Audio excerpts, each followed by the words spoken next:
And now I came across the title of a fresh video by Roman Nicolin. Hi, Roma. And there is this title. Do I consider myself an awakened master? I think, damn, cool. That is, people ask, why not answer? So thanks to Roma. And until that moment, while I haven't watched Roma's video yet, I recommend you watch it myself. So I'll try to answer this question. Well, look, an awakened master is a kind of stable expression that consists of two words. Let's figure it out. Just for fun, right? Who is awakened? Awakened is one who has awakened from sleep, from illusions. Oh, well, it's like a metaphorical title. That is, you can wake up from sleep, wake up in the morning, yes, from a night's sleep. And awakened in the spiritual sense is one who has awakened from the sleep of illusions, from this matrix, let's say. Okay? So, he woke up, sees everything as it is, knows who he is, and now he sees it as a dream. That is, he sees this entire illusion. Okay? He is awakened, but is he a master, and when does he become a master? That is the second word. That is, what is a master? Who is a master? A master is some kind of specialist, you understand? And a specialist in his field, in his profession, where he is a master, and, accordingly, in his profession he can, well, talk about it, pass on this knowledge, pass on, share his experience. That is, in a sense, a master is, well, the word is a synonym for teacher. There is a teacher, educator, instructor, trainer, coach, guru, whatever. That is, all this is a master. Firstly, he knows how to do something, what he can do, well, anything. A master of what? Martial arts, for example, right? He knows how. He loves it and even talks about it, you understand? That is, if he does not tell something about it, it means that he does not yet, as it were, spin it through himself. He is still a kind of a master. Well, I am purely, trying to share this meaning with you now, yes, to reflect. That is, a master is someone who shares, someone who can, as it were, explain. And so if an awakened master, yes, let's glue it together now, let's speak. That is, an awakened master is a master who can tell about awakening, about how to awaken, when to awaken, why to awaken. Well, that is, he knows everything on this topic and can explain it all. And thus, he is, well, in his own way, a kind of transmitter, a translator of this knowledge about awakening. That's all, actually. Now look further. Since the awakened one can no longer count anything about himself, because all opinions, and convictions, ideas, they become nothing. Well, that is, well, like a dream, ghostly, unimportant, not optional. In general, there is no need to consider yourself somehow, to have some opinion, you understand? All this seems like some kind of illusion, some kind of game that you can play and you can call yourself. This is answering the question more directly, like, do I consider myself an awakened master? I do not need to consider myself that way. Why? For what? But from the outside, a person somehow sees another person and sees some image and endows it with some ideas. That is, a person has an idea about someone and something. And he kind of confirms these ideas somewhere or, on the contrary, refutes them. Well, to what extent he is open, how ready he is for this. That's all. Therefore, if someone sees an awakened master in someone, well, that means for him he is an awakened master. If someone, does not see an awakened master in this same person, that means for him he is not an awakened master. Well, it's obvious, it's really easy to understand. And there's even an ancient proverb like that. I keep repeating, when the student is ready, the teacher comes, you understand? That is, when the student is not ready, well, that is, he doesn't have this openness to perceive, to absorb, but he is clogged with his ideas, his patterns. He is not a student, he is not ready to learn, he does not want to learn, he does not want to open up, he knows everything, he already knows everything. Then a teacher is simply impossible. Even if he stands so close, like this, he simply won't notice him. He may feel something there, but what will he feel? A threat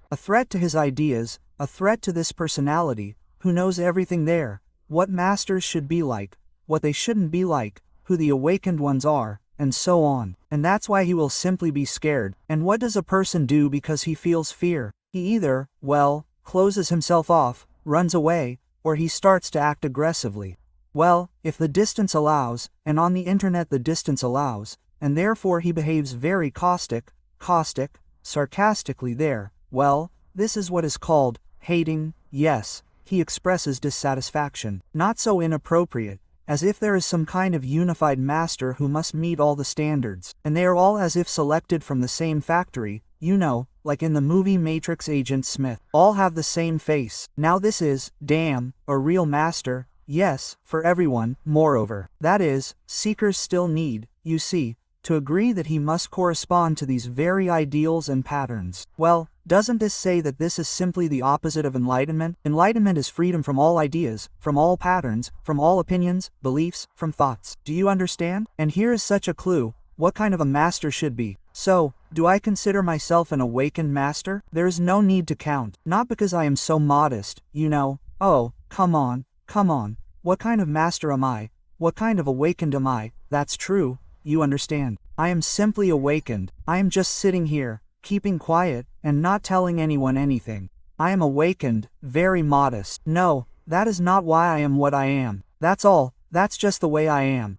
I don't squeeze anything out of myself on purpose. I don't paint anything. I don't try to seem somehow. I manifest myself as I am. Let it be. Well, as a manifestation, as I am, so I am. That is why I cannot say that I consider myself someone. But if you like, yes, I will introduce myself. What is your name? Maxim. Who are you? I am an awakened master. Well, okay, an awakened master. Is it possible? Well, so that it would be possible somehow, yes, like your offer, yes, or a unique selling proposition. Tell me specifically what you do, what you can offer me, what services. Well, these are the services. An awakened master, what can he offer you? Find yourself. And he will teach you meditation, he will teach you awareness, to free yourself from all these illusions and patterns, including from these awakened masters, unawakened masters. That is, this is all just conditional, these are just words. And for awakened, enlightened people this, well, this is such a name, it is no longer required in any way. You can no longer call it anything, you understand, when this happens, everything no longer requires these names. Life is accepted as it is. This is accepted as it is. Other people are accepted as they are. Everything, nothing is required. No claims, no complaints, nothing. As it is, so it is. Well, but this does not mean that I cannot say. Or it doesn't mean that I can say he, well, in the third person about myself. Or it doesn't mean that I can chat. And it also doesn't mean that I can, what is there to argue, as if, yes, to frown like that, you know? But it doesn't matter. It is forgotten in a minute. Well, that's how it is. There's no clinging to it. And that's it. Why these points of view? Why these beliefs? Why should I somehow consider myself or someone? There is simply some interaction with these phenomena, forms. A question arises, something is seen, heard somewhere. Hop, an answer arises. So spontaneously. No question, no answer. That's how it all works. That's why I am both yes and no.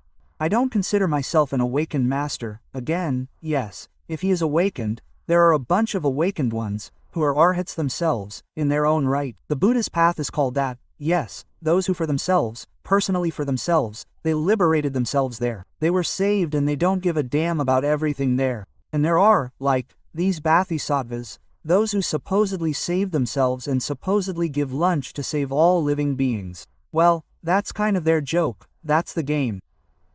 And they start teaching. In order to teach, you need, of course, to have some kind of vocabulary, like, well, some kind of intellect, that is, to work with your mind, again, yes, to use some kind of speech structures, words, different concepts, their, phrases and so on, and so forth. Different, let's say, well, styles, some kind of religious language, right? Since they added a little bit of Christianity somewhere, there is some scientific, pseudo-scientific language, so that it is understandable, accessible, to tell about what is before the name, before the words, before the beliefs, before the points of view, before these considerations of oneself as someone or someone as someone. This is what it is about. So, actually, I recorded this video.